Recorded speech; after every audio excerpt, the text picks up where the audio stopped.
Voici le dernier exercice, le I. Dans un triangle isocèle, l'angle au sommet vaut le quart de chacun des angles à la base. Détermine l'amplitude de chaque angle.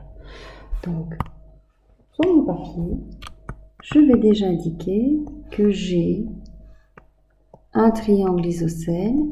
Ça veut dire que mes angles à la base sont déjà identiques. Et on me demande déterminer l'angle de chacun, sachant que celui du sommet, l'angle au sommet, vaut le quart de chacun des angles. Les angles, je ne les connais pas, donc c'est à eux que je vais attribuer x, et le sommet vaut le quart, donc x divisé par 4. C'est des amplitudes que je cherche. Je sais que si j'additionne toutes mes amplitudes, au total, je suis obligée de trouver 180 degrés. Je vais mettre ça en équation. Mon choix de l'inconnu, donc c'est x qui vaut un angle à la base. Je vais écrire soit x, l'amplitude d'un angle à la base. Pour être plus complet en disant à la base du triangle isocèle. Et donc, l'angle au sommet, c'est x divisé par 4. J'aurais pu mettre 4x pour la base et le sommet x. J'ai été un peu vite, les fractions ne me dérangent pas tellement. Donc, soit x, l'amplitude de l'angle au sommet.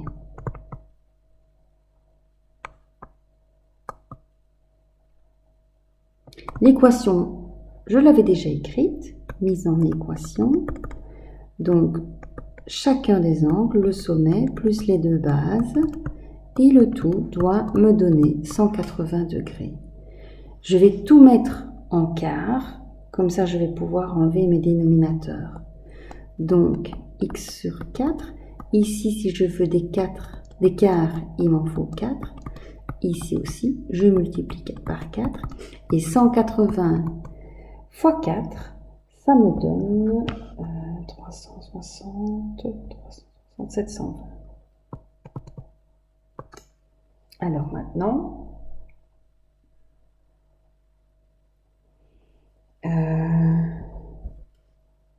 je peux enlever mes dénominateurs. J'ai 9x qui me donne 720. Je prends une calculatrice. 720 divisé par 9, ça me donne 80.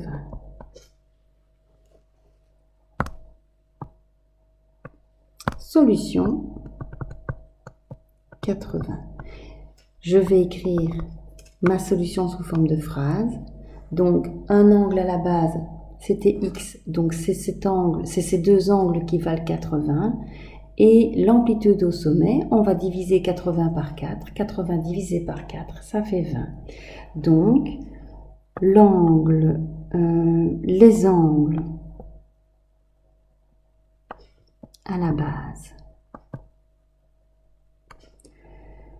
ont une amplitude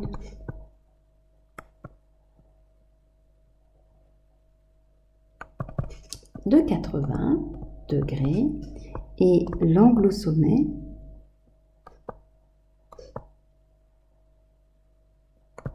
a une amplitude, c'est 80 divisé, voilà, je suis sortie, 80 divisé par 4, ça me fait 20 degrés. Vérification. On n'oublie pas de reprendre systématiquement l'équation de départ en changeant tous mes x par 80. 80, 80, 80. Donc, ici, je vais avoir 80 divisé par 4, plus 80, plus 80. Est-ce que ça me donne bien 180? Alors, 80 divisé par 4, ça me fait 20. Est-ce que ça me donne bien 180?